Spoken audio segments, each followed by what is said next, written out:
which forehand grip will be best for your game? We have the three main grips to choose from: Eastern forehand, semi-western, and full western. Now each grip will massively impact your game when it comes to your forehand side. The way we hold the racket will affect how much topspin we can produce or how much power we can generate. And if you're using a forehand grip that doesn't suit your game style, it will cost you points, it will cost you matches, and you won't improve as quickly as you can. So in this lesson, we're going to go over the pros and the cons of each grip, the type of player that would suit, and with all this information, hopefully it will help you to make an informed decision when it comes to choosing the right grip for your game. Hey everyone, Coach Simon here with Top Tennis Training, and let's get stuck in right away. So the first grip we're going to cover is that Eastern forehand grip. This is where you have your heel pad and the base of your index knuckle on bevel 3. Roger Federer and Juan Martín del Potro are two players who use this Eastern forehand grip, and this allows them to flatten out that shot much more than the other grips. Now before we go any deeper into this lesson, if you're serious about improving all aspects of your game, then make sure you've subscribed to the channel and you turn on that notification bell so you don't miss out on our future lessons. Now the massive advantage for this grip is that it allows you to extend through that contact point and have a longer contact zone. And this is due to the fact that the racket face is facing the direction you're hitting for much longer. Now if you imagine going to hit a ball with the palm of your hand and then holding the racket in that similar position, it would end up in that Eastern forehand grip. And that's why the Eastern forehand grip is almost an extension of your actual arm, because it allows you to keep the palm towards that point of contact for much longer, so it makes it much easier for you to feel that ball on the strings and then extend through that contact zone. So you can generate that flatter shot with the Eastern forehand grip. Now this grip is great for dealing with medium height balls and lower balls. So if you're someone who plays on grass or on carpet, the Eastern forehand grip might suit your game style. If you're someone who likes to take the ball on the rise and get the ball before it gets too high in the contact zone, then this grip might also help you. And if you're someone who likes to hit the ball flatter and go for more winners, be more aggressive on the court, then the Eastern forehand grip might help you in that respect.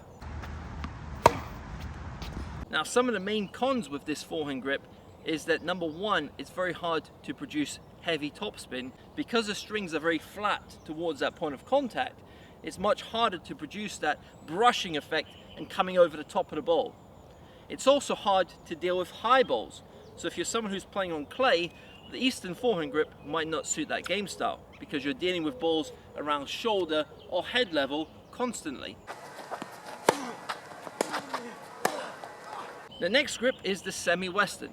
This is where you have your heel pad and the index, the base of your index knuckle on bevel 4.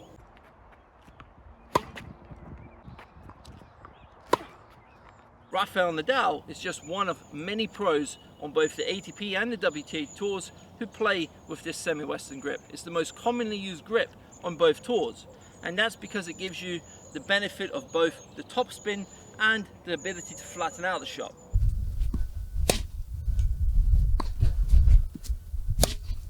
So the major advantages with this semi-western grip is number one, it allows you to hit the ball in all different contact zones. So we can handle low balls with the semi-western, we can handle mid-height balls, and we can also handle the higher balls. So it's ideal for players who change a lot of court surfaces. Maybe sometimes you're playing on grass, maybe sometimes you're playing on clay. And you're playing a wide variety of different players, some who play with a lot of spin, some who hit a lot of slices. And you're having to deal with the different contact zones, then the semi-western forehand grip might suit your game style. So it gives you that wide variety of the RPM, that revolutions per minute on the ball. We can build the rally, we can start to dictate play with that aggressive topspin, and when we have the easier ball, we can step in and flatten it out without having to change the grip. Now let's go over the western forehand grip. This is where you have the base of your index knuckle and the heel pad on bevel 5.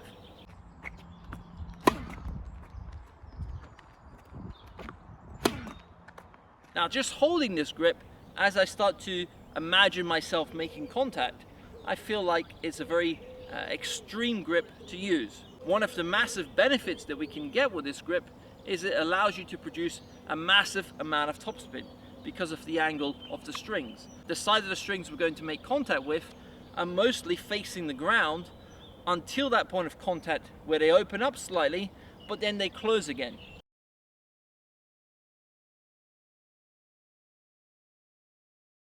Now the massive negative with this grip is that it's very hard to have a long contact zone.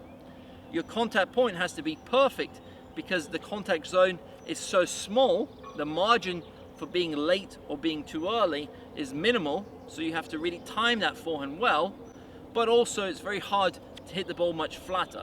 Now we have Nick Kyrgios and Jack Sock are two of the players who use this grip on the ATP Tour. Now one of the massive advantages of this grip is being able to handle high balls. Because of the racket angle, it's actually very easy to handle the balls around shoulder or head height. And for this reason, a lot of junior players will use when they're growing up, especially if they're playing on clay or on high bouncing hard courts, because they're hitting the ball constantly around head level or even higher. So for them, using an Eastern forehand grip would be impossible on those high balls. So naturally the grip moves round to the Western forehand grip, and this allows them to still produce some power on the higher balls, but also that topspin. So it makes dealing with the high balls much easier for the junior players growing up. So it's great for dealing with high balls, it's okay for dealing with waist high balls, but it's extremely hard to deal with the low balls using this Western grip. And that is why players who use this grip really struggle on the faster courts, because a good opponent, someone who knows that they're using that Western grip, will often slice it into that forehand side and make them pick up those low balls, and it's very hard to produce anything with that Western grip.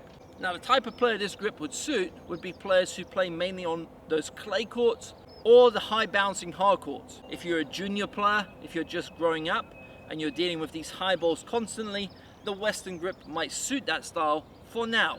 As you get bigger, as you grow, and as you mature, you might end up changing to the semi-Western grip. In general, I recommend avoiding this grip if you can, because what happens is, over time, it becomes so hard to time that ball and produce that flatter shot that a lot of players end up hitting the ball much harder, increasing the racket head speed, and this increases the strain on the wrist, the elbow, and the shoulder.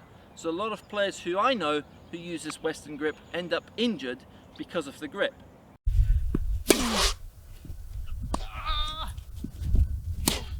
So I recommend using that semi-Western forehand grip for most players, and if you're an attacking player, if you like to come to the net, you like to hit that flatter shot, then the Eastern forehand grip might suit you more. And ultimately, it comes down to you as a player. Test out the different grips, see how the semi-Western suits your game.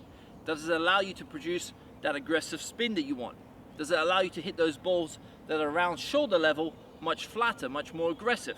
Or is it restricting you in terms of power? Test out the Eastern forehand grip. See how you're dealing with those mid-height balls. See how you deal with the higher balls.